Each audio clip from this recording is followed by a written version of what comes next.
What's up, y'all? Back here with a new damn video. Alright, I'm gonna get down to this. I was gonna make a Raw review, but hey, you know what? I'm trying to feel a little bit at home. You guys know I always sip out of this shit, one of my videos.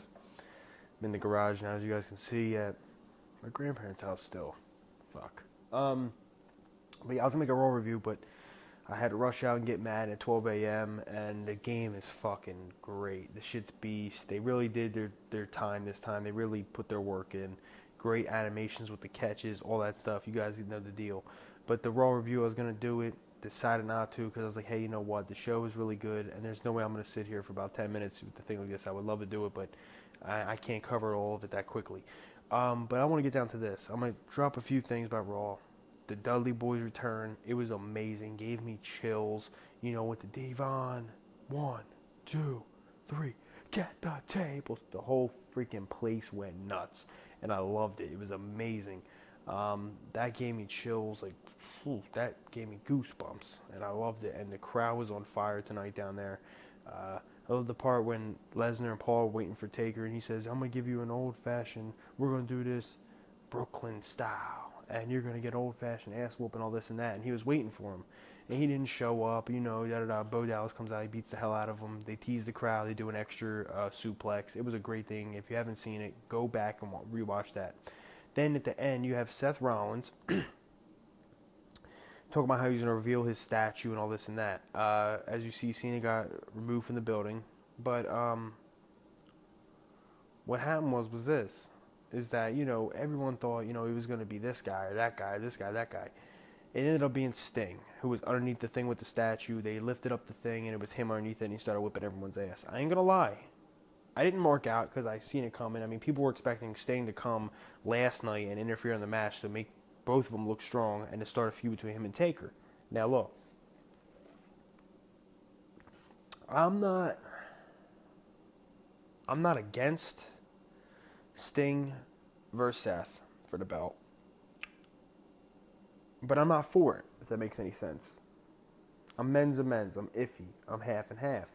And because, in my opinion, all right, look, you could have put Kevin Owens under there. You could have put Cesaro underneath the thing, and the crowd still would have went nuts. I mean, for Kevin Owens, because he's still a little hot from that run he went on for a little bit, the crowd would have went nuts, especially in Brooklyn, and it would have sold him being right there, and he would have whooped the guy's ass, and he would have said, hey, I'm going for the title. But he still could have done it in a heel fashion by next week, telling off the crowd, but still saying he's going for the belt.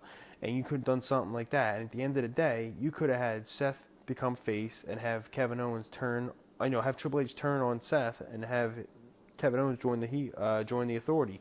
I mean, if you go on Triple H's Twitter and stuff, he takes pictures with Owens all the time, and he's like, the future is now, and it has him and Owens like this, and they're always chilling and stuff.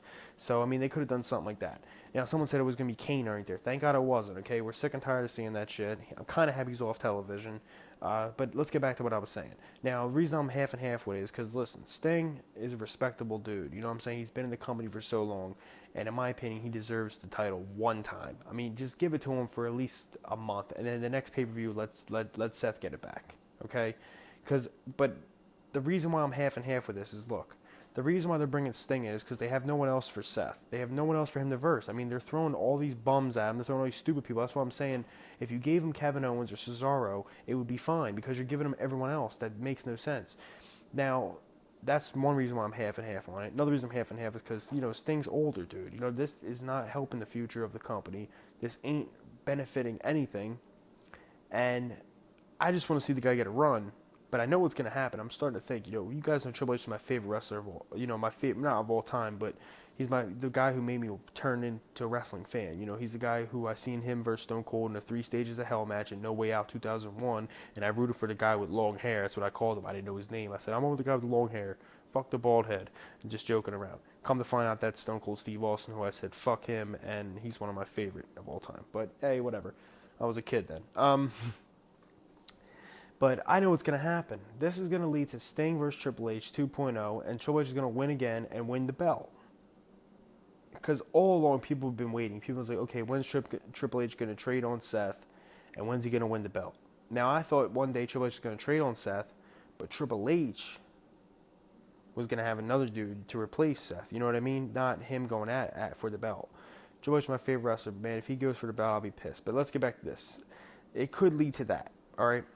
Or it could lead to Sting winning it and Seth and, Triple H betraying on Seth and saying, listen, man, I did that myself at Mania. I beat this dude. I ended him. And he comes back and he destroys you like that. You are not the Mount Rushmore wrestling. You are not this. You are not that. Then he has, Sheamus cash in and whatever. But at the end of the day, it's probably going to be a decent showing between the two.